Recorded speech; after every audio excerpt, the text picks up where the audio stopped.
성경의 가치와 중요성을 재확인하고 성경 보급과 성경 읽기 운동을 장려하기 위해서 제정된 주일입니다. 한국교회뿐 아니라 세계 여러 나라에서도 성소주일을 기념하고 있습니다. 성소주일의 기원은 19세기 초 세계 성서공예 연합운동에서 시작이 됩니다. 1804년에 영국의 성소공예가 설립이 됩니다. 설립이 되면서 성경을 번역하고 성경을 보급하는 그런 일들이 점점 전 세계적으로 확산이 되어져 갑니다. 이후에 각국 교회는 특정한 주일을 정합니다. 특정한 주일을 정해서 성경 보급을 위한 헌금을 위하는 날, 성경 읽기 운동의 날, 이런 날로 정하게 되었고 이것이 성서주일의 전통으로 이어지게 됩니다. 세계 성서공예는 매년 12월 둘째 주일을 성서주일로 기념해 오고 있습니다. 우리나라의 성서주일은 대한성서공예의 제안을 따라서 확정이 되어졌습니다. 굉장히 오래됐는데요. 1895년입니다. 95년 조선 성서회가 설립이 되면서 성경 보급 사역이 시작이 됩니다.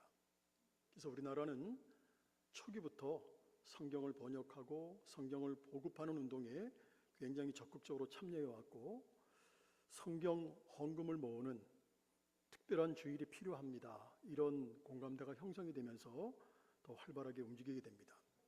그래서 1911년쯤에는 일부 교회가 비공식적이지만 비공식적으로 성경 헌금 주일을 지키는, 그래서 그 모든 것들을 성경을 보급하는 일에 사용하는 그런 일들을 시작을 합니다. 이후에 대한성서공예가 각 교단에 공식적으로 협력을 요청하면서 한국교회 전체가 지금까지 매년 12월 둘째 주일을 성서주일로 기념하고 있습니다. 자, 그러면 성서주일을 지키는 가장 큰 목적이 뭘까? 첫 번째는 세 가지가 있는데, 교회의 가장 중요한 기초, 살아계신 하나님의 말씀, 즉 성경의 권위를 다시 확인하고 강조하기 위해서입니다. 그리고 두 번째는 아직까지 성경을 구할 수 없는 나라들이 있습니다. 또 지역이 있는데 그런 지역에 성경을 보내서 미전도 종족을 전도하기 위해서입니다. 그리고 마지막 한 가지는 모든 성도들이 개인적으로 또는 가정 안에서, 교회 공동체 안에서 말씀 읽기 운동, 우리가 말씀을 읽어야 되잖아요. 말씀 읽기 운동에 적극적으로 참여하도록 격려하기 위해서 성서주일을 지키고 있습니다. 자, 오늘은 성서주일에 대해서 간략하게 말씀을 드리고 본문을 중심으로 말씀을 잠깐 우리가 나누도록 하겠습니다. 19세기에 복음주의 설교자 중에서 굉장히 유명한 분들이 여러 분들이 있는데 D.L. 무디라는 사람이 있습니다. 이분의 이야기, 많은 예화들이 있는데 D.L. 무디는 인생을 살아가면서 몇 번의 터닝 포인트가 있었습니다. 첫 번째는 예수 그리스도를 영접한 일이었습니다. 예수님을 믿고 거듭난 후에 이제는 내가 예수님 믿고 거듭났으니까 온전히 믿음으로 살아야지 라고 다짐을 했습니다. 그런데 생각과 다르게 얼마 가지 않아서 죄에 넘어져 버리는 자신을 발견합니다. 스스로 자책을 하는 거예요. 스스로 자책한 무디는 이번에는 산에 들어가서 기도합니다. 산에 들어가서 간절히 기도하는데 산에서 기도하면서 하나님의 신령한 은혜를 또 체험합니다. 그래서 또 한 번 다짐해요. 이제는 내가 온전히 믿음으로 살 수 있겠다, 이렇게 생각을 했는데 그만 한 달도 못 되어서 또 넘어집니다. 그런 자신을 보게 됩니다. 실망한 무디는 유명한 부흥사를 찾아갑니다. 그 부흥사가 인도하는 집회에 참여해서 또 굉장히 강력한 신령한 은혜를 체험합니다. 자, 그러고도 얼마 지나지 않아서 또 죄악에 넘어지는 자신을 보며 깊은 실망에 빠집니다. 여러분도 그렇죠? 나는 길가에 뿌려진 씨 같은 사람이구나, 이렇게 낙심에 빠지게 됩니다. 그러던 중 어느 날 성경을 읽다가 굉장히 막 정신이 번쩍 드는 그런 말씀을 접하게 되는데 그 말씀이 로마서 10장 17절입니다. 같이 읽어보겠습니다. 그러므로 믿음은 들음에서 나며 들음은 그리스도의 말씀으로 말미암았느니라. 자, 이 말씀으로 충격을 받고 이 말씀으로 깨달은 무디는 그렇구나. 내 의지로는 내 결단으로는 믿음으로 살지 못하는구나. 어떻게 해야지? 말씀을 의지하고 말씀을 붙잡아야만 믿음으로 살 수 있는 거구나. 이걸 깨닫게 됩니다. 할렐루야. 그래서 믿음으로 살게 되었다는 거예요. 이것이 인생의 터닝 포인트였다고 말하고 있습니다. 오늘은 성소주일입니다. 제가 책에서 읽은 좋은 문구가 있어서 말씀을 드립니다. 여러분 성경 보실 때 중요한 성경 구절에 밑줄 치세요, 안 치세요? 치죠. 이런 말이에요. 성경에 밑줄 긋는 것도 중요하지만 성경이 당신의 마음에 밑줄을 긋게 하라. 굉장히 중요한 말씀입니다. 오늘 성소주의를 맞아서 함께 나누는 말씀 속에서 이 말씀이 사랑하는 여러분들의 심령에 밑줄이 그어지는 은혜가 있기를 주님의 이름으로 축복합니다. 성경에는 몇 군데 유명한 부흥회가 있어요. 성경을 보게 되면 크게 몇 군데 있는데 하나는 사무엘상 7장 5절로 6절입니다. 보겠습니다. 사무엘이 이르되 온 이스라엘은 미스바로 모이라. 내가 너희를 위하여 여호와께 기도하리라 하매 그들이 미스바에 모여 물을 길어 여호와 앞에 붓고 그날 종일 금식하고 거기에서 이르되 우리가 여호와께 범죄하였나이다 하니라. 사무엘이 미스바에서 이스라엘 자손을 다스리니라. 자, 장소는 어디입니까? 미스바입니다. 인도자는 누구죠? 사무엘입니다. 주제는 기도하는 부흥회입니다.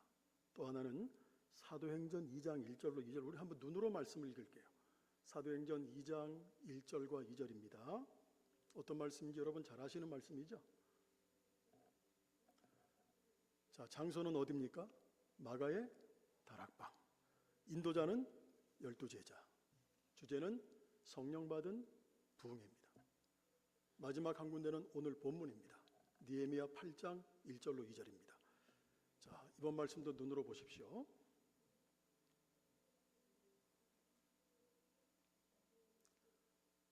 인도자는 에스라와 느헤미야입니다. 주제는 따라합니다. 말씀 부흥회. 말씀 부흥회입니다. 오늘은 이 몇 가지 부흥회 중에서 성소주의를 맞아서 말씀의 부흥회였던 오늘 느헤미야 말씀을 가지고 우리가 함께 은혜를 나누려고 합니다. 이 말씀의 부흥회에 이스라엘 백성들이 어떻게 반응했는지, 어떻게 했는지 살펴보면서 오늘 나는 하나님의 말씀에 어떤 자세를 가져야 되느냐, 어떻게 반응해야 되느냐, 함께 우리가 말씀을 나누면서 도전받을 수 있기를 소망합니다.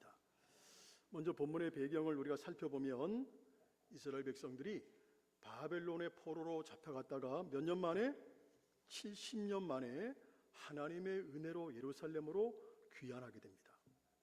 자, 포로로 잡혀갈 때도 몇 차에 걸쳐서 1차, 2차, 3차에 걸쳐서 잡혀갑니다. 그리고 예루살렘 본국으로 귀환할 때도 몇 차에 걸쳐서 1차, 2차, 3차에 걸쳐서 돌아오게 됩니다.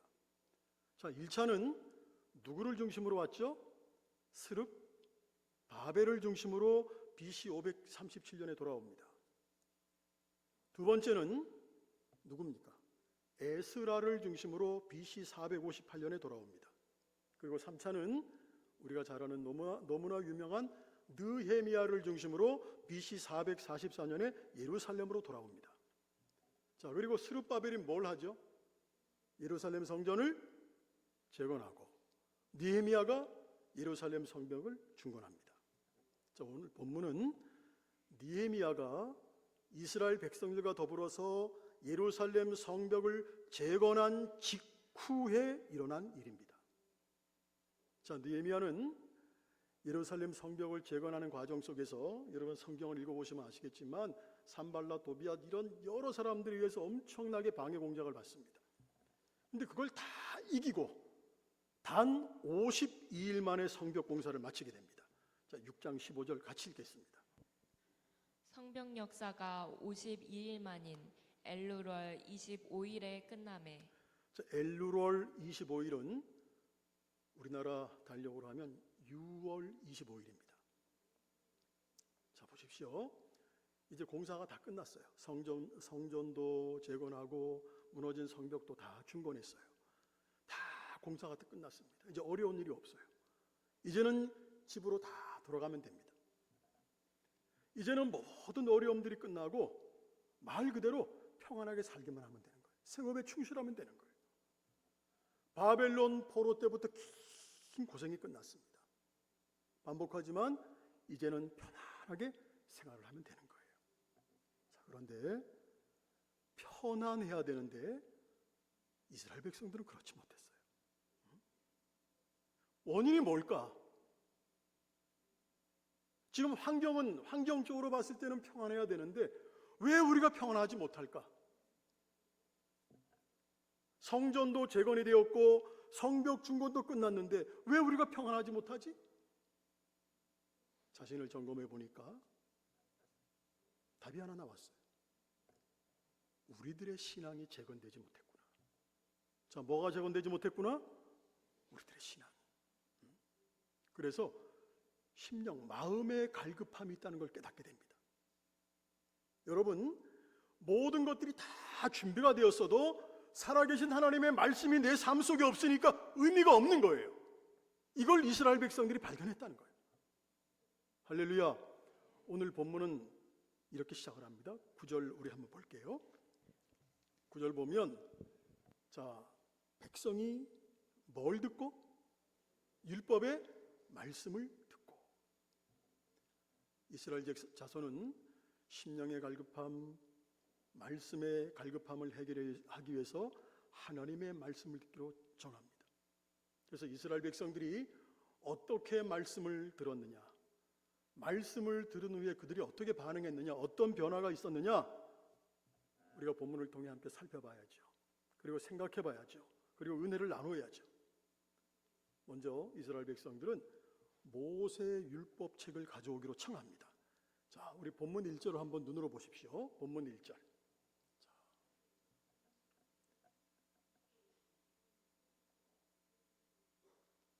자, 읽으셨습니까? 그 다음에 7장 73절이에요. 그 7장의 마지막 절. 중복되는 말이 있죠. 7장 1절과 7장 73절. 이스라엘 백성들이 자기 성읍에 거주했다는 말씀이 반복적으로 기록이 됩니다. 자, 그러면 의미를 부여할게요. 7장은 이제 모든 일을 마치고 각자 성읍으로 가서 편안하게 살게 되었다 이런 의미를 갖고 있다면, 8장은 이스라엘 백성들이 자기 성읍에 그렇게 거주했지만 평안하지 않았다. 뭔가 말씀에 갈급함이 있었다는 것을 우리가 느낄 수 있어요. 자, 포로 귀환과 성전 재건과 예루살렘 성벽 중건, 그리고 이제 각자의 집으로 돌아가서 평안하게 살 줄 알았는데 내면에 공허함이 있다는 거예요. 그래서 이스라엘 백성들은 하나님의 말씀의 갈급함을 이기지 못하고 다시 예루살렘으로 모여듭니다. 자, 기억해 보십시오. 엘룰월, 아까 말씀드린 날짜를 기억해 보면 성벽 공사가 끝난 날짜가 언제? 6월 25일. 그런데 2절을 보겠습니다. 2절 보면 여러분 2절 한번 읽어볼게요. 시작. 일곱째 달 초하루에 제사장 에스라가 율법책을 가지고 회중 앞 곧 남자나 여자나 자, 일곱째 달 초하루면 몇 월 며칠이에요? 7월 1일이에요. 그럼 6월 25일부터 7월 1일 며칠이에요? 5일이에요. 5일. 단 5일이에요. 말씀의 갈급함에 단 5일도 견디지 못한 거야, 이스라엘 백성들이. 할렐루야. 다 갖추어졌어도 하나님의 말씀이 없으니까 행복하지 못한 거예요.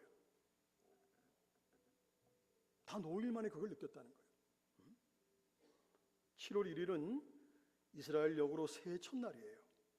또 이렇게 의미를 부여할 수 있겠죠. 우리도 곧 새해를 맞이하는데 새해를 말씀 없이 살 수 없다는 거예요. 특히 1절 볼게요. 1절 보게 되면 청함회라는 단어예요. 청함회. 이건 이스라엘 백성들이 스스로, 누가 시켜서가 아니라 스스로 하나님의 말씀 듣기를 청했다는 거예요. 자, 그런 적이 없었어요. 지금까지 그런 적이 없었는데 이들이 이제 자발적으로 말씀 듣기를 청했습니다. 우리 아모스 8장 11절 같이 읽어보겠습니다. 주 여호와의 말씀이니라. 보라, 날이 이를지라. 내가 기근을 땅에 보내리니 양식이 없어 주림이 아니며 물이 없어 가람이 아니요 여호와의 말씀을 듣지 못한 기갈이라. 무엇에 대한 기갈이라는 거예요? 하나님의 말씀. 지금 이스라엘 백성들은 하나님 말씀에 대한 기갈을 느끼고 있는 거예요. 우리는 말씀 없이는 결코 행복할 수도 평안할 수도 없습니다. 이거 인정하셔야 됩니다. 살아계신 하나님의 말씀이 내 삶 속에 없으면 나는 결코 평안할 수도 없고 행복할 수도 없다. 여러분, 이거 인정하셔야 되는 거예요. 오늘 이스라엘 백성들이 스스로 자발적으로 하나님 말씀 듣기를 청한 것처럼 이런 말씀에 대한 갈망이 오늘 여러분 가운데 불같이 일어나기를 주님의 이름으로 축원합니다. 오늘은 성소주일이에요. 그러니까 말씀에 대한 목마름이 있어야지. 말씀에 대한 갈급함이 있어야지. 그리고 그들은 그 율법책에 귀를 기울였다는 거예요. 자, 말씀에 갈급한 이스라엘 백성들은 먼저 학사 에스라를 청합니다. 그리고 모세 율법, 하나님의 말씀 듣기를 청했어요. 자, 이스라엘 백성들이 말씀을 듣기 위한 행동을 하나하나 이렇게 보게 되면 굉장히 놀라워요. 우리가 한번 보겠습니다. 첫 번째는 수문학 광장에 모였어요. 왜냐하면 많은 사람들이 성전에 다 모일 수가 없어요. 모일 수가 없었기 때문에 예루살렘에서 가장 넓고 모이기 쉬운 수문학 광장에 모였습니다. 두 번째는 학사 에스라를 초청했어요. 세 번째는 새벽부터 정오까지 말씀을 들었어요. 대략 몇 시간입니까? 6시간 이상 오직 말씀만 들었다는 거예요. 자, 오늘 여기 계신 분 중에 저는 그런 능력이 없지만 6시간 이상 지금 말씀을 전한다면 여러분 들으시겠어요? 앉아서? 아멘 하신 분 오늘 6시간 동안 앉아 계세요. 힘들 거예요. 네 번째는 알아들을 만한 모든 사람들이 들었다는 거예요. 심지어 여자들까지 남녀노소를 막론하고 알아들을 수 있는 사람들이 다 모였어요. 다섯 번째는 레위 사람들이 율법을 해석해 줄 때 다 깨닫게 되었다는 거예요. 그리고 여섯 번째는 아멘 아멘 하고 응답을 했다는 겁니다. 일곱 번째는 얼굴을 땅에 대고 하나님께 경배했어요. 근데 8절이 중요해요. 여덟 번째가 중요해요. 그 율법책에 귀를 기울였다는 거예요. 자, 이스라엘 백성들의 말씀을 대하는 진지한 태도를 우리가 볼 수 있어요. 오늘 본문에서 특히 뭇 백성이 그 율법책에 귀를 기울였다 말하고 있어요. 우리 성경에는 주어가 뭇 백성이에요. 우리 성경은. 그런데 히브리 성경에는, 원어 성경에는 주어가 따라합니다. 귀가 주어예요. 그러므로 원어대로 해석을 하면 뭇 백성의 귀가 율법책에 달라붙어 있었다, 이런 의미예요. 이 귀가 하나님의 성경책에 달라붙어 있었다는 거예요. 얼마나 귀 기울여 들었는지 귀가 하나님의 말씀에 붙어 있었다는 거예요. 오늘 여러분들의 귀는 지금 말씀에 붙어 있나요? 말씀에 귀를 붙이고 사시길 바랍니다. 그 말씀은 말씀에 집중하라는 거예요. 말씀을 귀하게 여기십시오. 내가 말씀을 가까이 대할 때 하나님의 살아계신 말씀이 나를 지켜주시는 것이고 나를 인도해 가는 거예요. 우리가 세상 소리에 귀를 기우는 거 필요해요. 세상 소리에 귀를 막고 살 필요는 없어요. 세상 소리에 귀를 기울이는 거 필요하지만 하나님의 말씀에 더욱더 귀를 기울이며 사시기를 바랍니다. 우리의 마음의 부흥, 교회의 부흥은 말씀을 귀하게 여기며 말씀에 귀 기울일 때 부흥이 일어나는 거예요. 할렐루야. 사도행전 19장 8절 10절 보겠습니다. 바울이 회당에 들어가 석 달 동안 담대히 하나님 나라에 관하여 강론하며 권면하되 어떤 사람들은 마음이 굳어 순종하지 않고 무리 앞에서 이 돌을 비방하거늘 바울이 그들을 떠나 제자들을 따로 세우고 두란노 서원에서 날마다 강론하니라. 2해 동안 이같이 하니 아시아에 사는 자는 유대인이나 헬라인이나 다 주의 말씀을 듣더라. 여러분들 1월 18일 날 터키 그리스를 가게 되는데 가시는 분들은 바울의 발자취를 보면서 바울의 숨결을 느끼고 주님의 은혜가 막 강력하게 임하는 걸 경험할 거예요. 어떤 분들은 막 눈물도 흘릴 겁니다. 현장을 보게 되면. 에베소 교회가 초대교회 최고의 교회 중에 하나지 않습니까? 골로새 교회, 우리가 잘 아는 라오디아 교회, 이런 많은 교회들을 세워나갔어요. 이 세워나갈 수 있었던 이유가 뭐냐? 말씀의 사모함, 말씀의 훈련 때문이었습니다. 오늘 본문 8장에는 율법책이라는 말씀이 14번이나 나옵니다. 그만큼 하나님의 말씀인 율법책이, 성경이 하나님의 자녀들, 저와 여러분들에게는 생명이라는 거예요. 그래서 여호수아 1장 8절은 이렇게 말씀하고 있습니다. 같이 고백합니다. 시작. 이 율법책을 내 입에서 떠나지 말게 하며 주야로 그것을 묵상하여 그 안에 기록된 대로 다 지켜 행하라. 그리하면 내 길이 평탄하게 될 것이며 내가 형통하리라. 아멘. 제가 늘 얘기하죠. 주일날 오실 때 성경책 어디 있지? 막 찾다가 이렇게 나오시는 분들은 안 계시겠죠? 먼지 털고 나오시는 분들. 성도 여러분, 마귀들이 가장 우습게 여기는 그리스도인, 먼지 덮인 성경을 가지고 있는 사람이라 그래요. 기도가 불이라면 말씀은 장작이에요. 할렐루야. 장작이 없이 불이 계속 탈 수가 없는 거예요. 오늘 이스라엘 백성들이 말씀에 귀를 기울인 것처럼 여러분도 그렇게 될 수 있기를 소망합니다. 마지막은 울고 웃었어요. 우리 9절 보겠습니다. 9절. 백성이 율법의 말씀을 듣고 다 우는지라.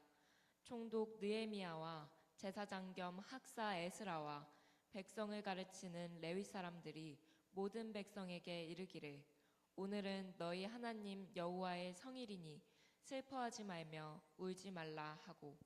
자, 이스라엘 자손은 말씀을 들을 때 다 울었다는 거예요. 히브리 성경에는 울었다는 단어가 분사형으로 되어 있습니다. 설명을 하자면 끊임없이 흐느껴 울었다는 거예요. 말씀을 들으면서. 그러니까 이스라엘 백성들은 누구나 할 것 없이 다 우는지라 그 말씀에서 보듯이 전체가, 한두 명이 아니라 전체가 흐느껴 울었어요. 왜 이렇게 전체가 울었을까? 살아계신 하나님의 말씀을 듣고 은혜가 되고 회개가 되었기 때문입니다. 얼마나 말씀을 귀 기울여 들었으면, 얼마나 그 말씀이 나에게 주시는 말씀으로 받았으면 이렇게 흐느껴 울었을까? 여러분, 하나님의 말씀은 옆에 있는 김 집사님이 들어야 되는 말씀이 아니라 내가 들어야 되는 말씀이에요. 말씀을 듣고 내가 변화돼야지. 할렐루야. 에스라가 읽은 모세율법, 구체적으로 뭔지 알 수 없지만 많은 학자들은 신명기라고 얘기합니다. 그뿐이 아니에요. 다시 9절 보면, 다시 한번 9절 말씀 눈으로 보십시오. 끝부분에 이번에는 울지 말라는 거예요. 그 말을 들은 이스라엘 백성들은 이번에는 기뻐하고 즐거워해요. 12절 보겠습니다. 모든 백성이 곧 가서 먹고 마시며 나누어 주고 크게 즐거워하니 이는 그들이 그 읽어 들려준 말을 밝히 알미라. 자, 이스라엘 백성들은 울다가 이번에는 왜 즐거워할까? 이번에는 왜 즐거워하는 것일까?